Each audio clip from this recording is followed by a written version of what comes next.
नमस्कार दोस्तों, ट्रिकी गुरु अमित गुप्ता की UP police time bomb series भाग 2 में आपका स्वागत है।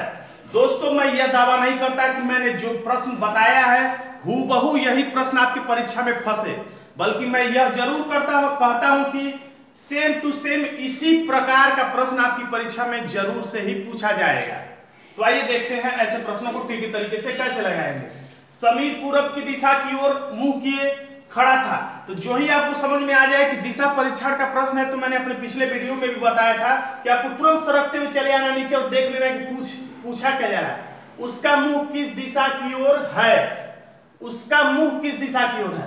तो जब प्रश्न में मुंह किस दिशा की ओर है, या वह किस दिशा की ओर अग्रसर है, या वह किस दिशा की ओर जा रहा है, यानी कि एकदम अंतिम दिशा पूछी जाए, तब आप पेन ट्रिक का इस्तेमाल करिएगा, जो कि बिल्कुल एक नई और सबसे तेज तरार विधि और सबसे सुपरफास्ट ट्रिक है। तो इस माध्यम से हम प्रश्न को लगाते हैं। समीर पूरब दिशा की ओर जा रहा है, तो आपको कुछ नहीं बनाना, बस अपने पेन का मुंह पूरब की तरफ कर लेना है। उसके बाद वह अपने दाएं मुड़ा, तो दाएं का मतलब होता है द से दाएं और द से घड़ी के सुई के चलने की दिशा में। तो दाएं का मतलब हम लोग 90 अंश मोड़ लिए। और 5 मीटर चला, तो हम चलाएंगे बिल्कुल नहीं और नहीं लिखेंगे। इसमें पेन का इस्तेमाल लिखने का के रूप में नहीं, बल्कि बस उसे चलाने के रूप में होगा। फिर वो अपने दाएं मुड़ा, तो फिर से द से दाएं और द से घड़ी के सुई के दिशा में। और 7 मीटर चला, तो आपको चलाना नहीं है। फिर बाएं मुड़ा, तो ब से बाएं और ब से घड़ी के विपरीत दिशा में मोड़ लिए हमने। और फिर 4 मीटर चला, तो चलाना नहीं है। अब उसका मुंह किस दिशा में है, तो पेन का मुंह किस दिशा में है, तो आपको दिशाओं का ज्ञान होगा ही, और आप जानते होंगे कि ये पेन का मुंह दक्षिण दिशा में, इसलिए आप दक्षिण को टिक कर लें। यहां पर मैं आपको विस्तार से बताने पर बल नहीं दे रहा हूं, बल्कि आपको मोस्ट इंपॉर्टेंट हिट गेस के रूप में बता रहा हूं, इसलिए थोड़ा मैं फास्ट बता रहा हूं। अगर आपको विस्तार से समझना होगा तो दिशा परीक्षण के ऊपर और रीजनिंग के अन्य टॉपिकों के ऊपर भी, और हिंदी के कई टॉपिकों पर मैंने कई ढेर सारे वीडियो बनाए, आप उसको जाकर उसमें विस्तार से देख सकते हैं। यहाँ पर मेरा उद्देश्य एकदम डायरेक्ट आपको परीक्षा में बहुत कम से कम प्रश्नों को जानकर और परीक्षा में हूबहू वही प्रश्न फंसाना, इसमें मेरा उद्देश्य है। अब अगला प्रश्न जो पढ़ेंगे, एक व्यक्ति एक स्थान से उत्तर की ओर, तो आपको समझ में आ जाएगा दिशा के परीक्षण का प्रश्न है। और तुरंत सरकते हुए नीचे आएंगे और देखेंगे क्या पूछ रहा है। वह अपनी आरंभिक अवस्था से किस दिशा में और कितनी दूरी पर है। तो जब भी से पूछे, तो से का मतलब होता है सापेक्ष स्थिति वाला प्रश्न है, यानी कि तो जब भी सापेक्ष स्थिति वाला प्रश्न है, यानी कि आपको दूरी जो बनाएंगे एकदम माप तौल कर, यानी कि एक अनुपात में आप दूरी बनाएंगे, तो आपको प्रश्न सॉल्व करने में आसानी होगा। यानी कि चित्र आपको बनाना पड़ेगा दूरी के भी प्रश्नों में, और जिसमें से लिखा रहेगा ऐसे प्रश्नों में भी। तो हम इसको बनाने का प्रयास करते हैं। देखिए, एक व्यक्ति एक स्थान से उत्तर की ओर 20 मीटर, तो एक व्यक्ति यहां खड़ा है 20 मीटर, तो अंदाजन चला के और लास्ट में तीर का मुंह बना दिया करिए और लिख दिया करिए 20। उसके बाद वो दाहिने मुड़कर 30 मीटर, तो 10 से दाएं 10 से घड़ी के दिशा में 30 मीटर का मतलब 20 इतना है। तो ये नहीं कि कुछ लोग 20 और 30 इतना ही बना देते हैं। तो आप अनुपात में चित्र बनाएंगे तो आपको समझने में और आंसर तक पहुंचने में आसानी होगी। तो 20 इतना है, तो एक थोड़ा सा अंदाजन लगभग आप सही बनाने के प्रयास करिए, 30 इतना। फिर उसके बाद वह दाहिने मुड़कर, तो 10 से दाएं 10 से घड़ी के सुई की दिशा में मुड़कर 35 मीटर, तो 30 इतना बनाया है, तो 35 इससे थोड़ा सा और कोशिश करिए कि ज्यादा बन जाए, तो आपको प्रश्न लगाने में आसानी होगी। उसके बाद वह बाएं मुड़कर, यानी ब से बाएं ब से घड़ी के विपरीत दिशा में मुड़कर 15 मीटर चलता है, तो ये 30 है, तो इसका आधा लगभग, यानी इतना। उसके बाद पुनः बाएं मुड़कर, ब से बाएं ब से घड़ी के विपरीत दिशा में मुड़कर 15 मीटर, यानी कि यहां से ऐसे बाएं मुड़कर फिर 15, तो 15 इतना है, तो फिर 15 इतना ही हम चला लेंगे और यहाँ पे लिख देंगे 15 मीटर। अब पूछ रहा है कि आप आरंभिक अवस्थान से किस दिशा में और कितनी दूरी पर है। तो आरंभिक स्थान चूंकि ये है, तो आरंभिक स्थान से यानी ये दूरी पूछ रहा है यहां से लेकर यहां तक। तो एक बात याद रखिए, ये 15 मीटर है, तो ये ऊपर भी आपका 15 मीटर होगा। ये 30 मीटर है, तो इसके नीचे भी 30 मीटर होगा। और एक बात और, ये टोटल दूरी यहां से यहां तक 35 मीटर था, और इसमें से 15 निकल गया, तो ऊपर कितना बचा 20, यानी कि ये 15 मीटर का मतलब एकदम ठीक इसके सीधे ही में है। और कुल मिला के दूरी पूछ रहा है इसमें प्रारंभिक और अंतिम स्थान की, तो 30 ये और 15 ये, यानी 30 और 15 45 मीटर दूरी हो गई। तो 45 सिर्फ एक ही विकल्प है, तो वैसे भी टिक कर देंगे, या प्रारंभिक स्थान से जहां पर जिस स्थान से का है वहीं पे प्लस का निशान बना के आप देख लीजिए कि इस स्थान से अंतिम स्थान किस दिशा में है, तो पूर्व दिशा में है, तो वैसे भी आपका आंसर पूर्व है।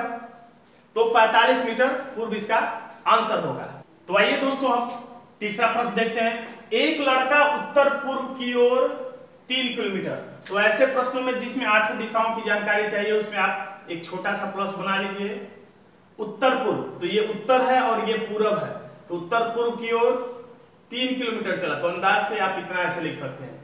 फिर 4 किलोमीटर दक्षिण पूर्व।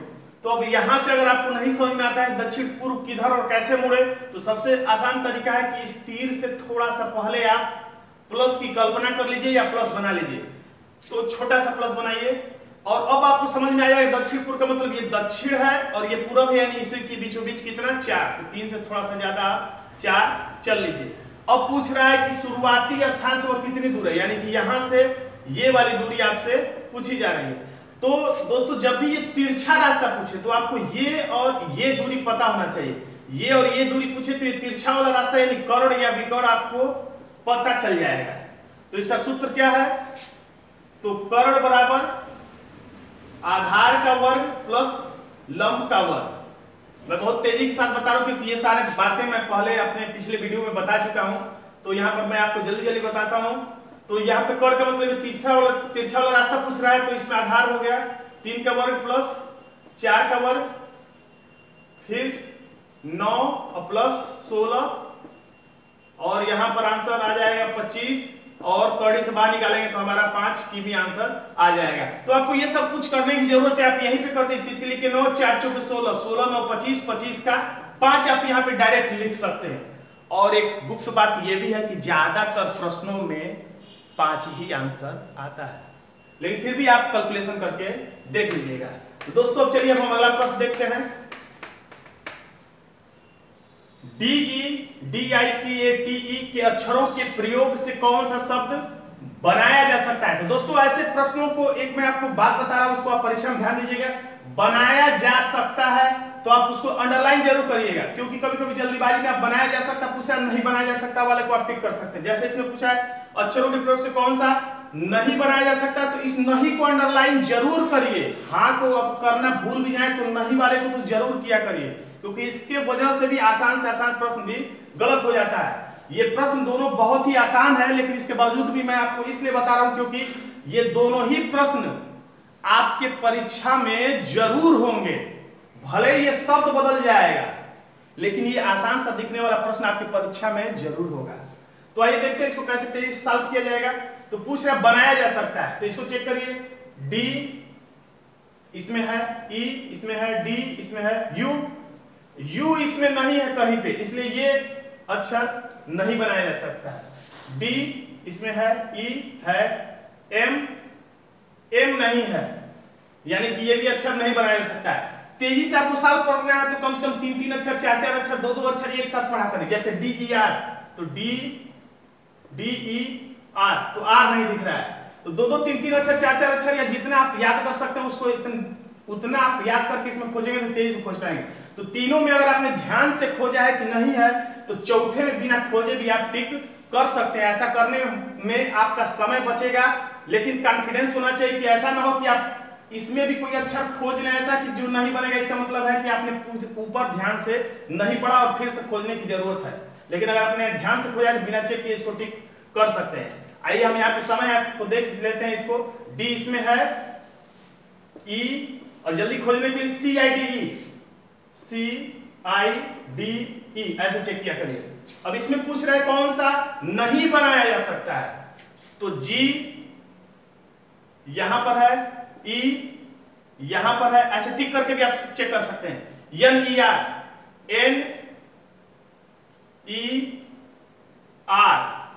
ATE, अब ये ई अब ये तो इस्तेमाल हो चुका है, ये भी ई इस्तेमाल हो चुका है। अब तीसरा ई नहीं है, यानी ये ई है, ये वाला ई है, लेकिन तीसरा वाला ई यानी इसमें 3 ई है, जबकि हम लोगों के पास केवल यहाँ पर 2 ही इस्तेमाल करने के लिए, इसलिए पहला ही वाला विकल्प यानी कि ये नहीं बनाया जा सकता है। दोस्तों मैंने ये जितने भी प्रश्न बताए हैं वे सारे के सारे प्रश्न उत्तर प्रदेश पुलिस भर्ती और प्रोन्नति बोर्ड के विभिन्न परीक्षाओं में पूछे गए प्रश्न ही हैं, इसलिए ये आपकी आगामी परीक्षाओं में भी रूप और प्रारूप बदल के पूछे जाने की प्रबल संभावना है। तो दोस्तों अगर आपको मेरा यह वीडियो पसंद आया तो मेरे वीडियो को लाइक करिए, शेयर करिए, और अगर आपने अब तक मेरे चैनल को सब्सक्राइब नहीं किया तो सब्सक्राइब करिए और बेल आइकन को दबाइए, ताकि मेरा जो टाइम बम है आपको टाइम से मिले और आपके परीक्षा में ये बम टाइम से भी फूटे। धन्यवाद दोस्तों।